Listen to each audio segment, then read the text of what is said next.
Last night I had abundance of dreams, and it was like my consciousness, my unconscious actually, was trying to bring up a lot of stuff for me to look at. It was very relevatory, as you'd say in the US.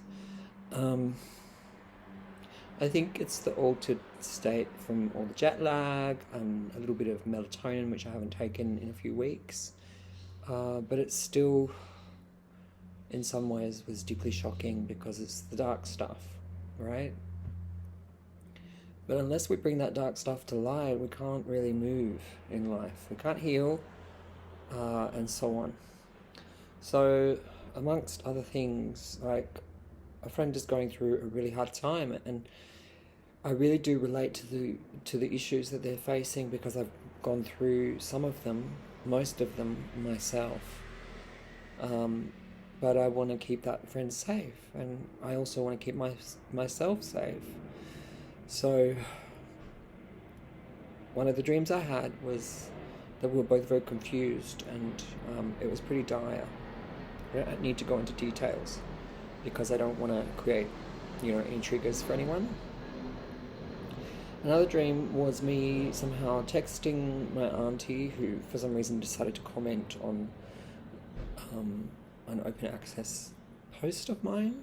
Well, not comment, like it, which I thought was very strange because I haven't heard from her in ages. But I do know, by the by, that she feels mystified by my talking about our Father who aren't in heaven,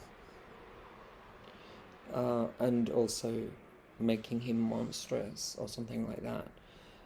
So I believe that she has watched a video or two. I don't know if she still watches these videos.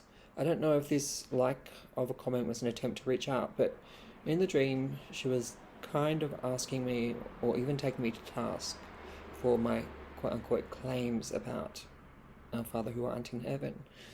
And I stand by those statements because they were the ones that I made as a very young person. I kind of am countercurrent to the typical scenarios whereby males or assigned male at birth children do not, until their much later adulthood, disclose. And as a young person, I was very quick to disclose because the abuse pretty much ended around the age of 15. That is when I had an excuse not to go with this individual on access visits, those visits that gave him more than one type of access. And that's because I got a girlfriend, and that was the perfect kind of scenario to no longer go with him. So no more access. These are issues that I continue to deal with psychologically, especially distortions around sense of self and sexuality. Now, I'm not saying that being gay or being trans is linked to abuse.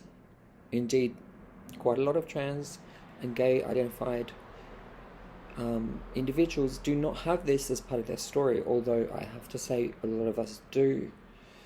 Instead, our difference, in my case, gender atypicality, my femininity, my outlier effeminacy, as it was called culturally, is what was used as a device both for targeting me and also making me wear the shame, that is, not being able to denounce what was going on, but instead see it as being my own fault. So I've really come to consciousness about this, especially when I revisited the notion through a workshop, and I got to see how these forms of abuse, which interlock with cultural homophobia, transphobia, and gender violence, are a form of gender violence. So sexual abuse, pardon for the explicitness, is actually a form of gendered violence, especially when aimed at people who are gender variant or gender atypical, just as I was as a young person. But it runs the risk of actually not only being a sort of grooming tactic through targeting us in this way, selecting us on the basis of our difference, that is the abuser doing that itself, but also having a long-term effect in terms of distortions about our senses of self, because they're so caught up with shame. Now, as a young person, I guess my only name for it was, I'm gay, because that was what was more culturally salient, and being trans was like the most forbidden, the most pathologized. But actually, working out through my therapy, through coming through trauma, including as produced by these kinds of events in my life, I finally was able to ascertain what was the problem. It wasn't me. All this time, I've been made to think that this secret, that what he did to me, is somehow determiner of who I am, and that I need to wear the blame and the shame. But no, it blocked my own sense of self quite literally, because surviving it all, I had to engage in forms of, willing or not, dissociation, to not be there on a bodily level and on a mental level. So these are complex matters, I understand it, but what is beyond question is that the individual did these things. I don't know why. I can't justify through the lens of someone who is an abuser their psychology. It's not me though, and this path to transition is a path of liberation, to shake off all of that shame. But it still sits there, lodges there in my consciousness when people don't believe me, right? And this is a battle for all survivors, whether they be male identified, whether they be women, female identified, whether they be trans, right? Because it's something that cross-cuts our society, whether in families or in our institutions. There's so much silence about it. So I just want to say to the person who feels that I'm making out this individual to be a monster, I know. This is what I lived through.